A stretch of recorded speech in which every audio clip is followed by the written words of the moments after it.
The other day, I wanted to review some material that I had bought. It was a course I bought maybe 15, 20 years ago on running a coaching and consulting business.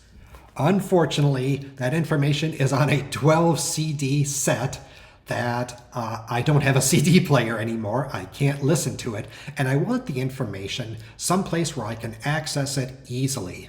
Now, even if I did have a way to listen to these CDs, let's say that I wanted information about something specific, like I've got a client who is considering not renewing their coaching contract. I would have to guess or know which of the 12 CDs actually has that information, and because these CDs don't have any chapters, I'd have to listen to the whole disc in order to find that information. So what I really want to do is take the information that I bought and paid for on these discs and put it in a digital format, which is easy for me to find and listen to. So the first step, of course, is to get the audio off of those CDs and into a format on my computer. Now, I don't have any computers that have CD drives. I don't think that those have been made for a while. However, my girlfriend actually did have a 15-year-old computer. So that was my first step, is to take the CDs and rip them to MP3. Now, it's been a very long time since I've done that, so I needed a little bit of help. So I turned to ChatGPT. Okay, and here is my ChatGPT session. So I just ask it, how can I rip an audio CD to MP3 on this type of MacBook running this model, this version of Mac OS? And step by step, that's great, that's what I want. Step 1, insert the CD. Okay, well, I probably could have figured that one out, but I like the fact that it is leading me step by step. Step 2, change import settings. Step 3, import the CD. Step 5, locate your MP3 files. Well, that's good because I'm going to need to know where on the hard drive it's actually putting this stuff. And it actually goes so far as to give me some common pitfalls. And it pushes back and it says, why are you using MP3 in the first place? It's convenient, but it's a lossy format, which means there's some compression there. And you probably know that the audio quality for an MP3 is less than it is for some of these other formats like this ALAC or AIFF. Well, I don't really care so much about audio quality, so I went ahead and did what it said, and lo and behold, there is no such folder. You told me this is where I could find the MP3s. That folder doesn't even exist.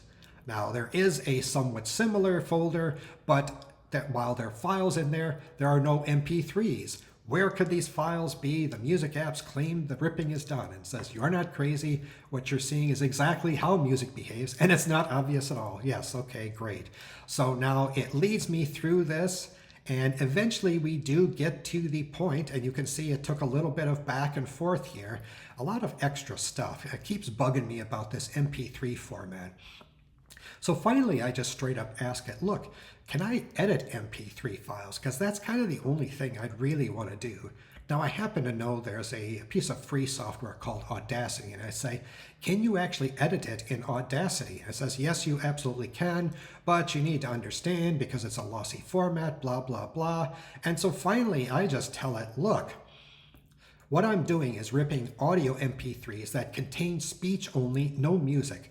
These are instructional programs for my own use only. Keep that in mind as you answer my questions.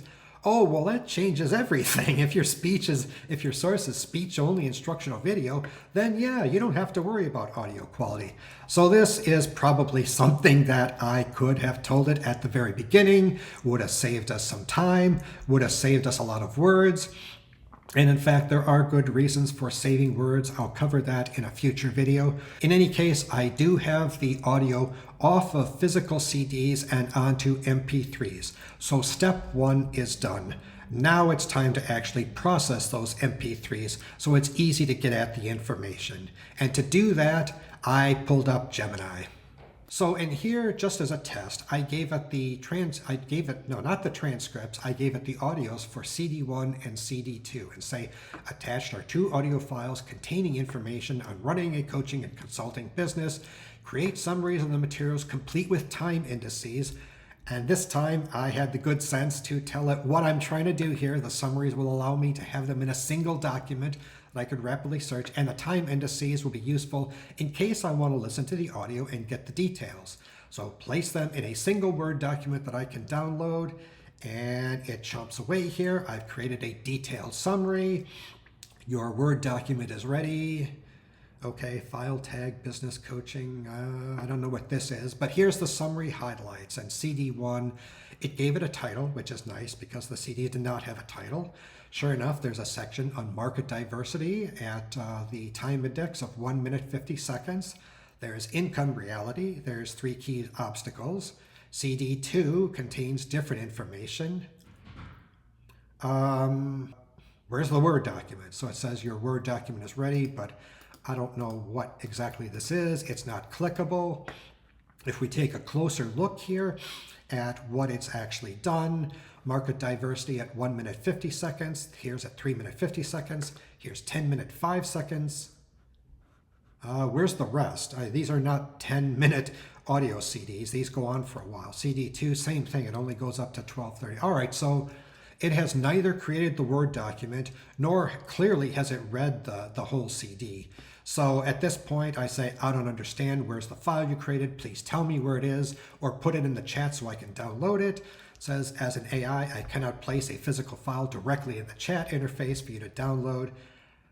Okay, that's just plain wrong. It can certainly do that. I've done that plenty of times before. So what's gone wrong here? Well, in this case, it's most likely that I chose to use a very simple model. In Gemini, you have your option of using a fast model for quick things, a thinking model, and a pro model. I naively thought that the fast model would be sufficient. This is pretty easy to do. Clearly, that's not correct. So I redid it. I put the same audio files in here, same script, same prompt, but this time I gave it the pro model to do. And sure enough, the very first thing it does, your Word document is ready. There's no complaints about, I can't do that. It does actually give me an interesting summary here because it actually did some thought. So let's take a look at this summary. And here's CD1 as before. And notice that it goes all the way to the 38-minute mark. It's also nice that the time indices are whole minutes, none of this 1 minute and 47-second time indices. CD2 goes all the way up to 45 minutes. Okay, good. So this is just by and large a much better thing. I can put all this in some sort of knowledge base, whether it's a Word document or a dedicated tool like Obsidian, and it gives me the time indices so that I can listen to specific sections of the audio in case I want more detailed information. Great. Well, so problem solved. I can throw these away. I have the information for this anytime I want. Now, as I was digging through my closet to find that, I discovered I had forgotten that I had another training, Ron White's Memory in a Month. Get it? I forgot that I had the course on memory. You know, the memory would help me not for... You guys are a tough audience. Anyhow, so I did the exact same thing with that because I don't want to keep these CDs around as well. Now, something interesting about this course is that it wasn't just audio to listen to. There were exercises, and Memory in a Month, every day there was a new exercise. And there was a workbook, and you filled in worksheets, and you can see that right here. I was very dutiful about it. I wrote my answers in pen, so you can't erase them. So what, can I never use this again? Nonsense. We have AI. I simply turned my attention again to Gemini, and I took a photo of one of these, and I said, here, this is an example of a worksheet from a course I took, and I filled in the answers. Create a Word document that allows me to redo the exercise without including my previous answers. That is, create a copy of this, but exclude the answers I wrote in pen.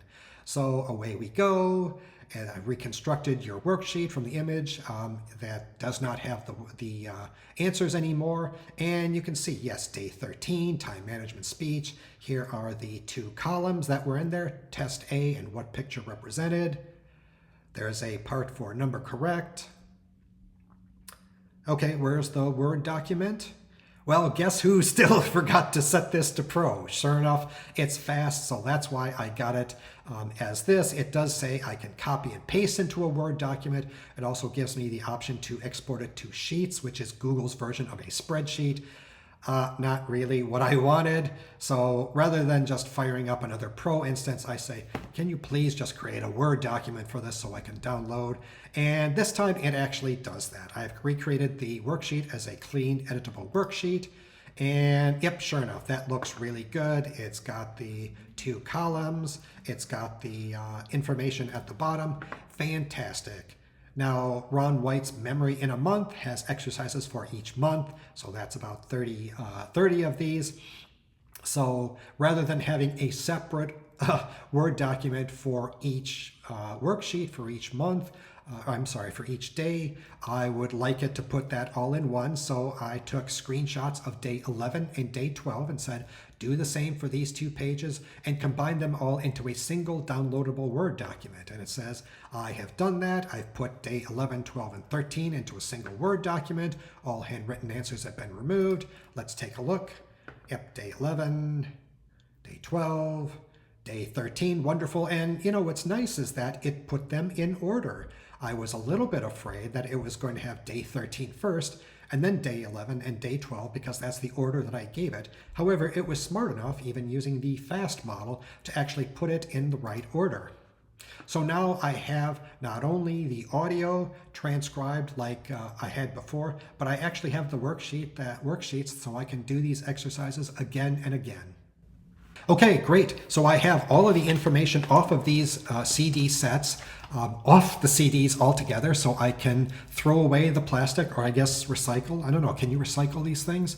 But in any case, I have it in a digital format besides just raw MP3s. I have it so that there's summaries. I have time indices so I can get the details if I want. I have these memory exercises now in a format where I can do these exercises again and again. Maybe I'll do it on a yearly basis. I don't know.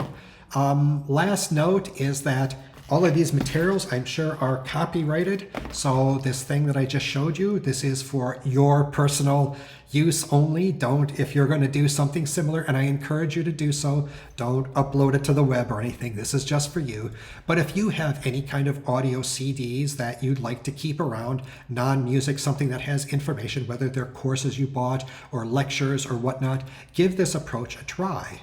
So thank you for listening. I hope this is going to be of value to you. This is Mark Malone with more information on how you can use AI at work and at home. Plenty more videos to come. Stay tuned. And thanks for watching.